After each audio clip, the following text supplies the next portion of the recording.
Hi, I'm Josh.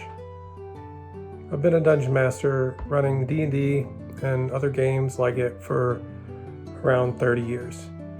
Since we started sort of bumbling through 2nd edition AD&D in the early 90s. Since then, I've played every edition of Dungeons & Dragons except for 4th, and a lot of other games too. So, I want to share with you some lessons about the games that I've sort of distilled from that experience. D&D turns around 3 things that determine what happens: the players, the Dungeon Master, and the dice. So, let's call this an essay in 3 parts.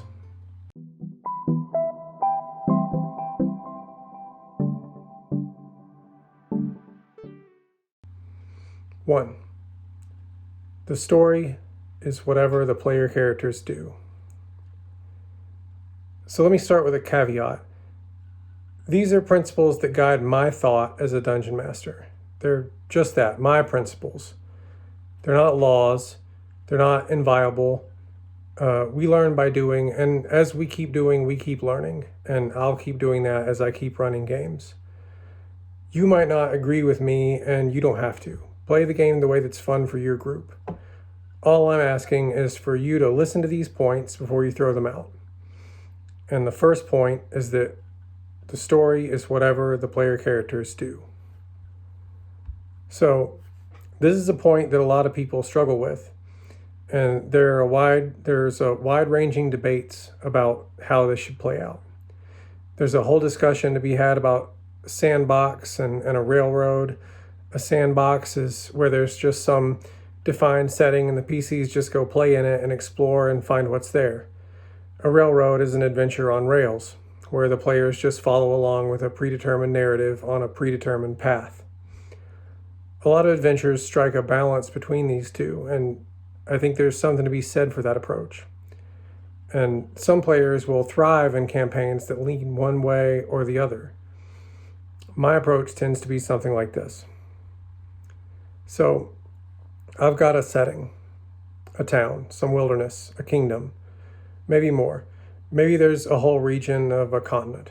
I populate that setting with NPCs. Some are villains, some are neutral, some may be allies. They're out there just doing their thing.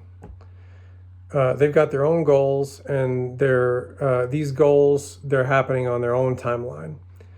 If the PCs intervene, then they can challenge that timeline or affect what those NPCs are doing. Either way, those NPCs are affecting the world. So I've also created some places of interest that we weave into the setting. A town that the PCs may want to use as a base. Some ruins or dungeons to find and explore. A haunted castle, that kind of thing. Those things are just out there. I like hex crawls. It doesn't have to be that, though. That's just a procedural tool to track time and resources, encounters, and things like getting lost. It's just another way to help the world come alive. But the players decide what threads they pick up, who they talk to, and where they go. If they want to follow the road, they can. If they want to trailblaze through the forest, they're welcome to. They have their own ambitions and goals, and we can explore all that in this living world. It's up to them. Whatever they do, that's what happens. That's the story. They determine their destiny and what their goals are, and their decisions affect their chances of success or failure. 2. The DM's job is merely to adjudicate the rules and bring the world to life. This means the DM isn't forcing them into playing out a novel or driving forward a plot that they have to follow. The PCs are invested in the story because it's theirs. They encounter the world that the DM puts before them and determine how they interact with it. The DM, for their part, needs to know the rules of the game, and they need to run a game that's honest and fair. They have to apply those rules as best as possible and make rulings when things aren't clear. This is especially important in old school or rules-light games where making rulings is essential because a lot of things aren't well defined in the rules. They need to be fair and see to it that the world responds as it should to the actions the PCs take. And they need to set expectations with the players from the beginning that that's the way this will play out. That's the judge-referee side of being a dungeon master, but of course the DM also has to make the world come alive. This means describing the people and the places, making them feel interesting and worthy of interaction and exploration. The DM has to make the players' actions have consequences, and this is important. It means that if they find out that some necromancer is planning to raise an army of ghouls from the cemetery on the hill and overrun the town the next full moon, then if they don't stop him, that's what happens. The necromancer overruns the town on the next full moon. He's not going to wait until they decide they're ready. He's got his own plans and his own timeline, and he's not the only one. Lots of people are doing their own thing. Some of it may be totally unrelated, because why would everything that PCs encounter thread together as part of the same plot? It wouldn't. The world's not like that. And at the same time, the DM has to make sure that a living world isn't balanced. Why would everything in the forest they explore be just right for the party level to challenge them a bit without possibly decimating them? It wouldn't. There's all kinds of terrible things out there.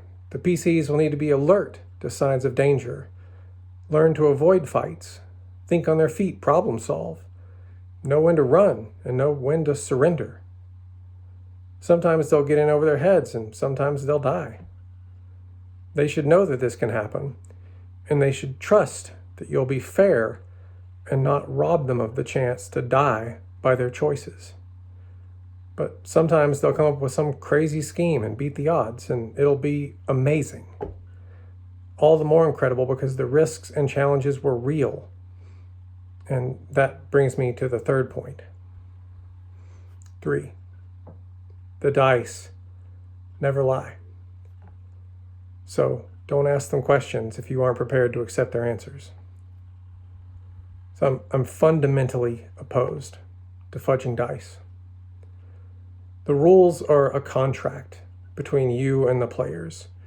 We all agreed to follow them, and we all knew what that meant.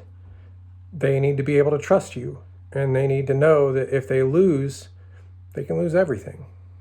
And likewise, if they win because they earned it, not because you fudged a roll. Honestly, I don't think there's anything more important or more valuable than this trust.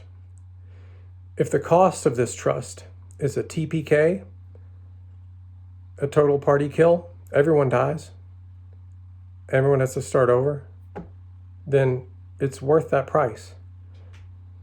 But even then, it's within your purview as a DM to allow the party to fail forward. A wiped out party can always awaken as captives and have to escape. And isn't that more fun than a victory that's a foregone conclusion? And if anything is a foregone conclusion, if anything has to happen a certain way for things to proceed, then don't roll the dice. If you can't accept the possible outcomes of a dice roll, then don't roll. Generally, people roll too many dice in these games anyway, when you really don't need to. Roll dice when failure has consequences, when it matters, and be prepared to accept those consequences. And if a TPK happens, then it happens. That's the story. Let your dreams be crushed together and come out stronger for it. There was always a chance when you crawled down in that monster-filled hole in the ground that nobody would come back out. Most adventurers don't retire, and you knew that when you took the job. But if you do make it back out, overladen with treasure and stories of conquering impossible odds by the edge of your blade and the sharpness of your wits, then it will be an adventure to remember around campfires and tavern hearths for ages to come. But that's it. Those are my 3 principles and why I think they're important. The first is about the players. They determine their fate in the world and choose their path. The second is about the DM. The DM sets the scene and brings it to life. And the third is about the dice. They bring with them tension, the chance of failure, and the opportunity to beat the odds. And again, if you do things differently, I'm not telling you that your way of having fun is wrong, but I want to challenge you to think about this from what may be a different perspective and think about applying these principles to the way that you run your games and see what you think. Happy gaming.